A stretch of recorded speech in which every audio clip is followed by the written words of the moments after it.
£2,000 a month off of selling Agege bread. If you don't know what Agege bread is, you might want to find out because they might want to give you an idea to start your own business or something. I'm assuming that. So I want to try and talk about the margins and scale up of things. So you've obviously, so let's think of something which you actually buy yourself that you... From Nigeria? Yeah, that you buy from Nigeria. Yeah. That you bring here that you now sell to a shop. Yeah. So for instance, loads. so maybe one product. Let's say... that you actually shipped yourself from Nigeria. Noodles. The noodles, the Indomie. Yeah, Indomie noodles, you got Schweppes. Okay, so let's try and do some mathematics here. Let's talk about this Indomie noodles. Yeah. Okay, so let's say you've got, Indomie noodles. There's a minimum order. There's a minimum order, right? Yeah, so I do pallets. I'm like a wholesale distributor. Okay. So let's say Indomie noodles. So when we buy it, a lot of stuff we store is to sell to the shops, but we also sell containers directly. So some containers don't come here. I've already sold it. I'm just gonna pick up the peas in 30 days or 60 days. So let's say noodles cost 1,500 naira. Divided by the rate today is maybe 740. So it's costing 425 for the pallet. One box. Oh, for one box, 4.25 for one box to you. One box in Nigeria. Oh, in Nigeria it costs before shipping. So it's okay. So one box is costing you £4.25. So let's say you now add shipping, clearing. You now just put +1. Let's say that comes out £1 per box. So that's 525. Okay, for each landed. box. So it's $5.25 for each box. Landed. So you've got it. So in now this warehouse, that one box may cost you £5.25. £5.25. Okay. I sell it now. The going rate. The cameraman is not doing a good job. Show us the box so you can see the size of the box. That one box, we still don't know how big, how little. Are they talking about the giant box of pallet? Because that's a bit cheap, isn't it? If it's a ginormous box, well. But yeah, anyways, the cameraman should have shown. Because look, especially at this angle, he's looking upwards, pointing to what he's looking at. One box may cost you £5.25. £5.25. Okay. I sell it now. The going rate for that is between 7 and 7.50. Okay, so that's basically, let's call it £2 on each box. £2 a box. Yeah. Okay, so and a pallet is 126. There's 126 boxes on a pallet. 126 times 2. So if I deliver 2 pallets, is times 2, 504. So that's £504 profit from that. So that's basically minus your cost. When you minus the cost of so basically each pallet. Look at how the whole conversation is about the box, and we still don't know what the box is. Oh, I'm disappointed, man. This is just camera 101. Even he can't help but look at it. Do you see what I mean? It's £250 profit. Each pallet is 252. 252 profit. Okay. Yeah. So I guess with the cash and carry, then you work on big scale of numbers. That's how you make your money. So cash and carry. You're not. Would you say you're a cash and carry? No, you're a wholesale distributor. No, I'm a wholesale. People don't. I sell to cash and carries. Yeah, we got cash and carry with my cousin. Yeah. So I don't have. People don't really come here unless you're buying pallets. Okay. You cannot come in and say, oh yeah, I want like now this. We've got shops as well that we sell to. So for instance, someone bought this. Like 50 yesterday, and they bought it for like 32 quid. But this going to the shop, 3 pieces is 35 quid. Okay. There's 3 quid more. Okay, yes. It's less quantity. Yes. I have to come to you. Yeah. That person came to me. Yeah. That person came right to where I'm standing and bought 50 and gave me the piece.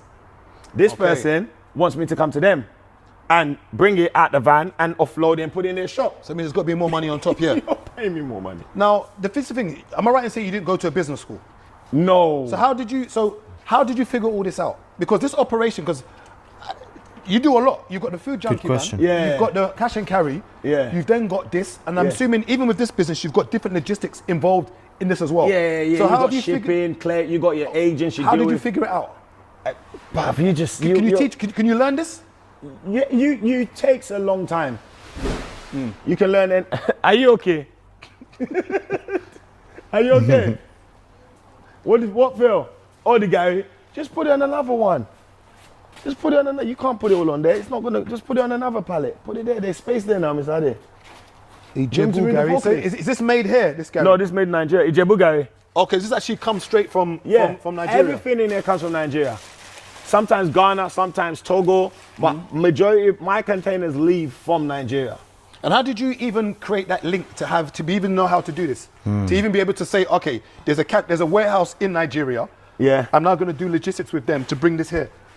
And how did you figure out there was even money to make it? Because you've got to figure out your margins and know, okay, so I guess you had to do some kind of research to see what is being sold here. I worked for people. So initially in 2013, I used to buy from my auntie. So I was selling, 2012 I was selling bread, and that's when I knew about margin. So it's about learning. Like with the bread I was making 30p a loaf, and there was 10 loaves in a tray. So that's £3. £3 a tray. But after like 8 months, I was doing 180 trays a week. So what I did is I got 3 times 180. 3 times 180 so a that's week. Basically like, let's call it 600, just under £600 a week Yeah. profit. So what I used to do initially, when I got the car, I bought a baby blue. This was like when I first left Rhodes. I bought a baby blue Punto. I got the bread from like my missus family. He was actually selling bread. Yeah, when I left, bruv, you imagine this, yeah, bro. It's mad, bruv. I really is selling bread. Yeah, bruv, it's mad. Agege bread. Yeah, bruv, it's mental, bruv. crazy. Because when you think about it, I went from, let's say, March, April, online buying designers and everything, to like 4, 5, 6 months later, I'm in a baby blue Punto, and I'm literally driving shop to boss saying, boss, do you want to buy bread?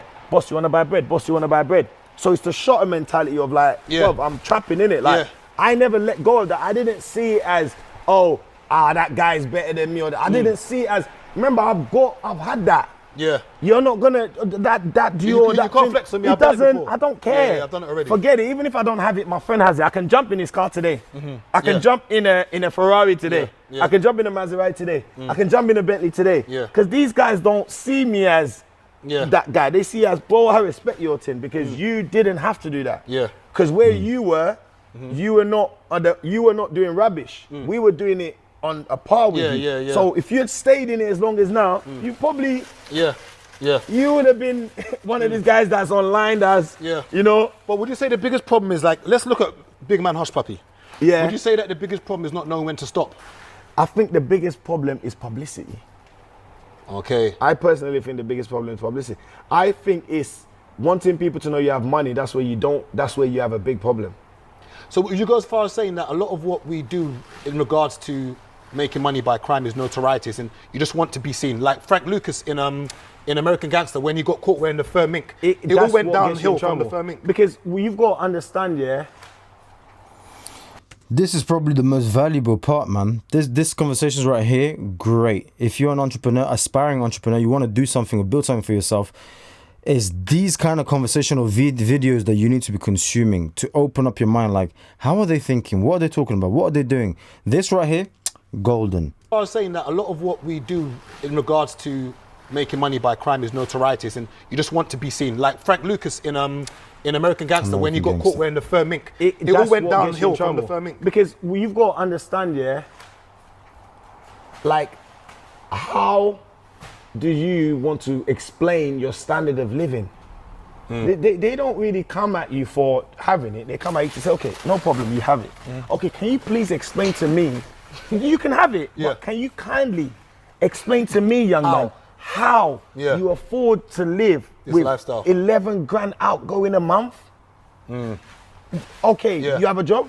Okay, what is it you do? Do you have, what? These are the things that bring POC, proceeds of crime, which is things that I've been arrested for, and they take things off you and don't give it back.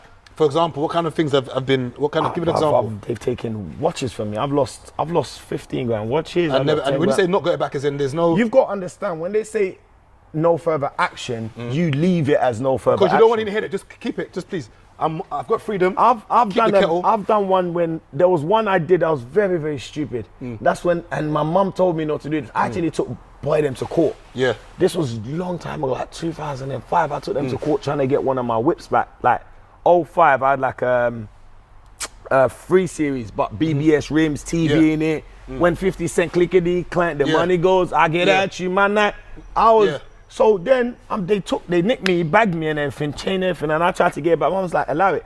But I ended oh God.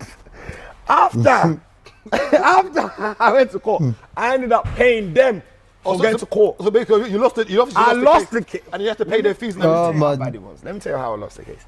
The SIG I used to buy the whip. When I bought the whip, the SIG, it wasn't okay. It wasn't my name are signed, Yeah. but they got a signature expert Yes. to come and say it is his handwriting. Handwriting, yeah. Bruv, I say, you man, Yeah, I'm gone. hold that. I'm out of here, yeah. You're done now. What you man are on, I ain't on it. Yeah. I never knew. Where you lot have got people is different. If you want it, you have it. If they don't want it, they can't be bothered. They know everything. So would you go as far as telling these young boys that it's a losing game? It's a calculated game. It's a calculated game. It's not a losing game. It's a calculated game. There's people that I know that have gone from road to selling bread to doing wholesale. There's people that I know that have gone from road to buying yards to turning to landlords. There's people that I know that have gone from road to investing in bars. To, you understand? It's a calculated thing, but you have to be ready to not make the same kind of money. I think the urge is when you're not making that big amount of money, what do you do? Right now, I need £200,000. Where do I go? Yeah. And for me to go back on the road means I need to go and learn whatever's popping. Yeah. So I need to, and the way the mind works, the mind doesn't work as, okay, Let me stop you what you need to do. So you need to round up and close up. Let's. No, we can talk. Yeah, I knew you were coming. We can talk. I'll get you some food after as well. Bro, what a blessed guy, man. Look, I'm gonna say it like this, yeah. The difference is when you're making your money in a legitimate way, you've got peace of mind, you've got comfort, you've got the sense of happiness because you know you can do whatever it is you want with your money. But if you if you go down the wrong road, you end up getting nicked, and all of this becomes, in fact, you build immunity to it in a way, because if you've been arrested and nothing serious happened, they got released and then arrested, before you know, it's like a trend. You're not afraid of the police, but in the wrong kind of sense, in the wrong kind of way, because the worst that's going to happen. Eventually, it's going to get worse and worse and worse. And God forbid you land on the wrong judge who decides to make an example out of you. You are done. You are finished. So I'm going to say this, and I'm going to say this with absolute clarity. Do the legit way. It always pays off later on. When you're a bit older, your mindset changes. You start thinking about the future, kids and all of that. You're going to wish everything was okay, everything was fine. You purchased your house in a legitimate way, and not sort of have that thing in the back of your head at any given point. That door could be knocking, and it could be the police. In fact, they might not even be as kind as to knock. They might just knock it down and just strip me away from everything I've built throughout the years, because you know deep down inside it's not legitimate. Save yourself, man. Use the peace. Use this time to invest, to build skills. Download whatever app you need to download. Start investing. If you need me to help you with investing, it's there, but it's not by force. I couldn't care less what you do. Okay. If you want my services, it's there, but this is not me forcing you or promoting it or whatever it is. I just mention it because a ton of people always ask me, how come you never really mention your services, what you provide and stuff? It's like, because like, I don't know. I just think we can all grind. We can all arrive at a similar situation. Obviously, if you want to take shortcuts and learn from someone who knows what they're doing, I guess that's what I'm here for. But you can get this stuff done, man. A lot of this stuff is not rocket science. It's just having the discipline and knowing what you need to do. Okay? But let's see what the comment section says in the comment section down below, because this was very interesting to say the least. We need more from this, man. 100%. I love the street vibe. This very smart, man. This was surprisingly and crazy enjoyable video. Businessman inspirational, man. Like a really, really good video. You get I know when he said that at the end, right? I'll get you some food. Is absolute G. Absolute G. You see, as simple as it sounds, you need to keep people like this around. 100%. 100%. 100%. Look, this was a great video. I don't want to long it out too much. Let me know, okay? Would you want to see what kind of content you want to see from me? Investing videos, how I'm building up from hitting rock bottom. Let me know what you want to see. Documenting how I'm starting or building a new business. Just let me know and I'll be able to provide it for you guys, all right? Like, share the video, comment, tell me in the comment section, as I said, and I'll catch you guys on the next one. God bless.